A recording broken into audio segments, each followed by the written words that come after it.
Em 1998, surgiram os dois primeiros equipamentos dedicados à leitura de livros eletrônicos.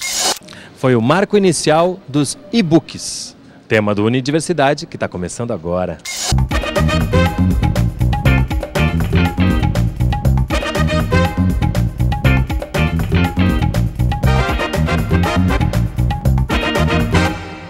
A gente começa o programa de hoje aqui do lado dessa imagem e se perguntando, será que essa imagem está sob extinção? Por quê? Porque a gente vai falar de e-book, que é um livro eletrônico. A gente pode fazer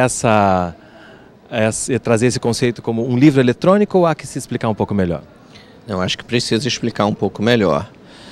A gente tem o equipamento, o hardware, que nem o Kindle que a Amazon está disponibilizando, que são onde você abaixa os livros, e você tem os próprios livros como livros eletrônicos também. O e-book como algo que eu tenho na minha mão, né, uma coisa física, e o book que é aquele livro que está ali dentro para eu ter acesso a essa leitura. Isso, exatamente.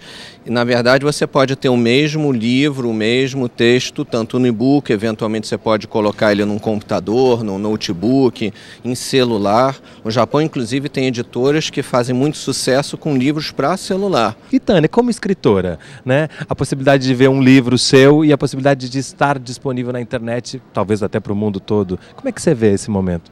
Olha, eu sou totalmente apaixonada por tecnologia e por livro de papel ou de virtual ou no computador, não importa. Eu acho que quem é apaixonado por leitura, e as novas gerações principalmente, eu acho que vai ser um caminho quase que natural. Uma criança hoje de 10 anos é uma criança que já tem uma vivência, uma relação com o computador, com a computação, com tudo, totalmente diferente de quem tem uma memória do livro impresso. Eles hoje já têm uma disponibilidade, essa geração atual, a geração Y, né? Eles são mesmo multimídias, né? Todos eles. Então eu acredito que isso vai ser um caminho natural. Há pouco tempo eu li um livro, A Sombra do Vento, que trata exatamente disso.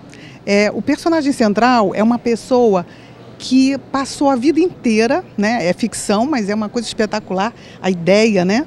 De uma pessoa que dedicou a sua vida a guardar o último livro de cada autor. Então, é muito emocionante isso e eu acho que essa colocação dele é primordial. É muito bacana você pensar que a gente consegue, de repente, através da tecnologia, do avanço das ciências, né? A gente consegue ter uma memória perene, não é? E não só mercantilista, né? A visão, né, que falam tanto do capitalismo, de repente, o avanço tecnológico pode nos permitir isso. Então, no próximo bloco, os limites desse avanço tecnológico. Onde é que está o Brasil quando a gente fala em e-book? Não sai daí, a gente volta já.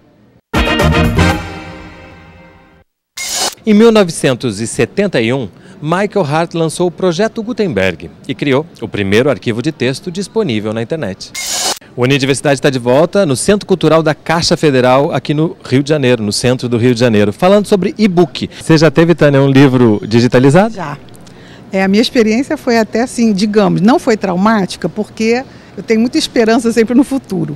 Mas há uns 6 anos atrás, um editor me procurou e o primeiro livro que eu tinha publicado para a Paz, que chama-se Sem Padecer no Paraíso, ele foi disponibilizado, não é como o e-book, não. Quer dizer, é uma tecnologia em que o livro fica disponível na internet para quem quiser baixar, certo? Mas a pessoa imprime.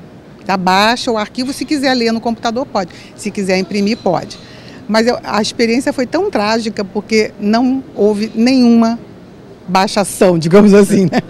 O livro não foi baixado nenhuma vez em 5 anos, que era o nosso contrato. Mas o mesmo livro que em papel foi bem vendido? Muito bem vendido. Quando ele me procurou para fazer isso, o livro já tinha vendido mais de 100 mil exemplares. Mas o que eu digo assim, isso não me desestruturou, nem me desanimou, porque eu acho que foi uma coisa muito precoce.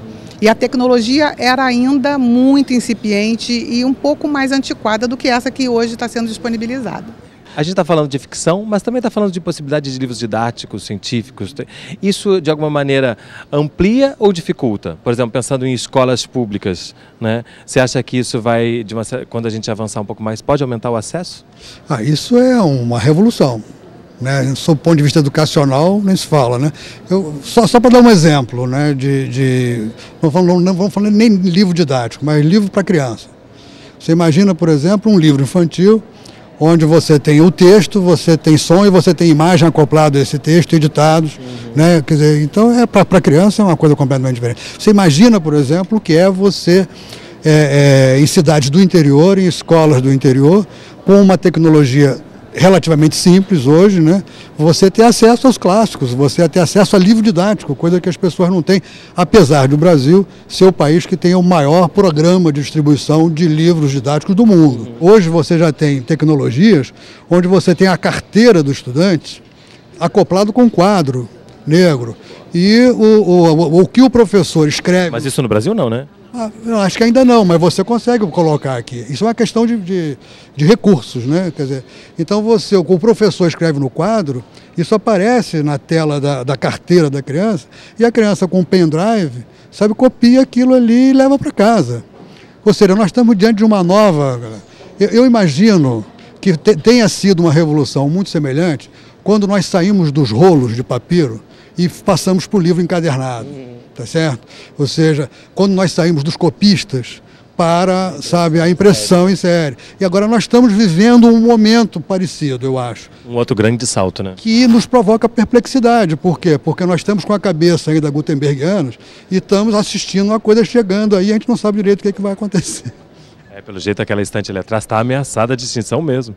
Bom, eu só queria assim jogar um pouquinho de água na fervura, né? Porque infelizmente o Brasil ainda está muito longe disso tudo. Nós hoje temos ainda, por exemplo, cidades como Macapá e outras grandes cidades brasileiras que tem uma ou duas bibliotecas e outras muitas cidades em vários estados brasileiros que não tem nenhuma biblioteca, nem com livro impresso.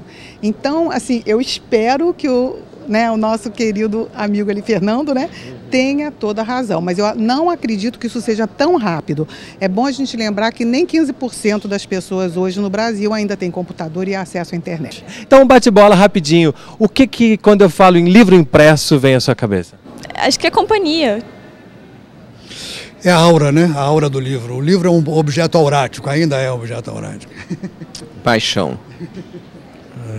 Paixão, concordo. Saber? Olha, eles tiraram da minha boca, eu vou ter que dizer, paixão mesmo. E chega ao fim mais um Unidiversidade, um programa do Canal Saúde da Fundação Oswaldo Cruz. Se você quiser entrar em contato conosco, nosso telefone é 0800 701 8122. E eu queria agradecer a Otávio, Alexandre, Tânia, Samuel, Nina e Fernando por mais um Unidiversidade que vocês fizeram.